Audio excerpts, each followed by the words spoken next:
that why you're going back to her world then? Said the cat. Because your father once saved you from wasps. Don't be silly, said Coraline. I'm going back for them because they're my parents, and if they noticed that I was gone, I'm sure they would do the same for me. You know you're talking again? How fortunate I am, said the cat, in having a traveling companion of such wisdom and intelligence. Its tone remained sarcastic, but its fur was bristling, and its brush of a tail stuck up in the air. Coraline was going to say something like sorry, or wasn't it a lot shorter for walk last time? When the candle went out as suddenly as if it had been snuffed out by someone's hand. There was a scrabbling and a pattering, and Coraline could feel her heart pounding against her ribs. She put out one hand and felt something wispy, like a spider's web, brush her hand in her face. At the end of the corridor, the electric light went on, blinding after the darkness. A woman stood silhouetted by the light a little ahead of Coraline. Coraline, darling, she called. Mom, said Coraline, and she ran forward, eager and relieved. Darling, said the woman, why did you ever run away from me? Coraline was too close to stop, and she felt the other mother's cold arms enfold her. She stood there, rigid and trembling as the other mother held her tightly. Where are my parents? Coraline asked. We're here, said her other mother, in a voice so close to her real mother's that Coraline could scarcely tell them apart. We're here. We're ready to love you and play with you and feed you and make your life interesting. Coraline pulled back, and the other mother let her go with reluctance. The other father, who'd been sitting on a chair in the hallway, stood up and smiled. Come into the kitchen, he said. I'll make us a midnight snack, and you'll want something to drink. Hot chocolate, perhaps? Coraline walked down the hallway until she reached the mirror at the end. There was nothing reflected in it, but a young girl in a dressing gown and slippers, who looked like she had recently been crying, but whose eyes were real eyes, not black buttons, and who was holding tightly to a burned-out candle in a candlestick. She looked at the girl in the mirror, and the girl in the mirror looked back at her. I will be brave, thought Coraline. No, I am brave. She put down the candlestick on the floor, then turned around. The other mother and other father were looking at her hungrily. I don't need a snack, she said. I have an apple, see? And she took an apple from her dressing gown pocket, then bit into it with relish and enthusiasm that she did not really feel. The other father looked disappointed. The other mother smiled, showing a full set of teeth, and each of the teeth was a tiny bit too long. The light in the hallway made her black button eyes glitter and gleam. You don't frighten me, said Coraline, although they did frighten her very much. I want my parents back. The world seemed to shimmer a little at the edges. Whatever would I have done with your old parents? If they have left you, Coraline, it must be because they've become bored of you, or tired. Now I will never become bored of you, and I will never abandon you. You will always be safe here with me. The other mother's wet-looking black hair drifted around her head, like the tentacles of a creature in the deep ocean. They weren't bored of me, said Coraline. You're lying. You stole them. Silly, silly Coraline. They are fine wherever they are. Coraline simply glared at the other mother.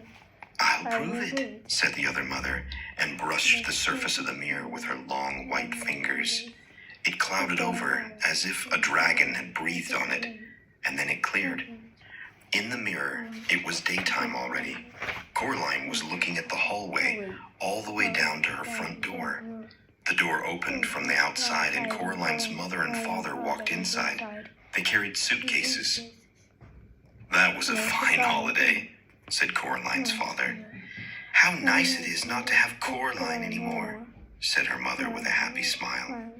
Now we can do all the things we've always wanted to do, like go abroad, but we're prevented from doing so by having a little daughter. And, said her father, I take great comfort in knowing that her other mother will take better care of her than we ever could. The mirror fogged and faded and reflected the night once more. See, said the other mother. No, said Coraline, I don't see, and I don't believe it either. She hoped that what she had just seen was not real, but she was not as certain as she sounded. There was a tiny doubt inside her, like a maggot in an apple core. Then she looked up and saw the expression on her other mother's face, a flash of real anger, which crossed her face like shimmering lightning, and Coraline was sure in her heart that what she had seen in the mirror was no more than an illusion. Coraline sat down on the sofa and ate her apple. Please, said her other mother, don't be difficult. She walked into the drawing room and clapped her hands twice. There was a rustling noise and a black rat appeared. It stared up at her. Bring me the key, she said. The rat chittered, and then it ran through the open door that led back to Coraline's own flat. The rat returned, dragging the key behind it. Why don't you have your own key on this side? Asked Coraline. There's only one key, only one door, said the other father. Hush, said the other mother. You must not bother our darling Coraline's head with such trivialities. She put the key in the keyhole and twisted. The lock was stiff, but it clunked closed. She dropped the key into her apron pocket. Outside, the sky had begun to lighten to a luminous gray. If we aren't going to have a midnight snack, said the other mother, we still need our beauty sleep. I'm going back to bed, Coraline. I would strongly suggest that you do the same. She placed her long white fingers on the shoulders of the other father, and she walked him out of the room. Coraline walked over to the door at the far corner of the drawing room. She tugged on it, but it was tightly locked. The door of her other parents' bedroom was now closed. She was indeed tired, but she did not want to sleep in the bedroom. She did not want to sleep under the same roof as her other mother. The front door was not locked. Coraline walked out into the dawn and down the stone stairs. She sat down on the bottom step. It was cold. Something furry pushed itself against her side in one smooth, insinuating motion. Coraline jumped, then breathed a sigh of relief when she saw what it was. Oh, it's you, she said to the black cat. See, said the cat, it wasn't so hard recognizing me, was it? Even without names. Well, what if I wanted to call you? The cat wrinkled its nose and managed to look unimpressed. Calling cats, it confided, tends to be a rather overrated activity. Might as well call a whirlwind. What if it was dinner time? Asked Coraline. Wouldn't you want to be called then? Well, of course, said the cat, but a simple cry of dinner would do nicely. See, no need for names. Why does she want me? Coraline asked the cat. Why does she want me to stay here with her? She wants something to love, I think, said the cat. Something that isn't her. She might want something to eat as well. It's hard to tell with creatures like that. Do you have any advice? Asked Coraline. The cat looked as if it was about to say something else sarcastic. Then it flicked its whiskers and said, challenge her.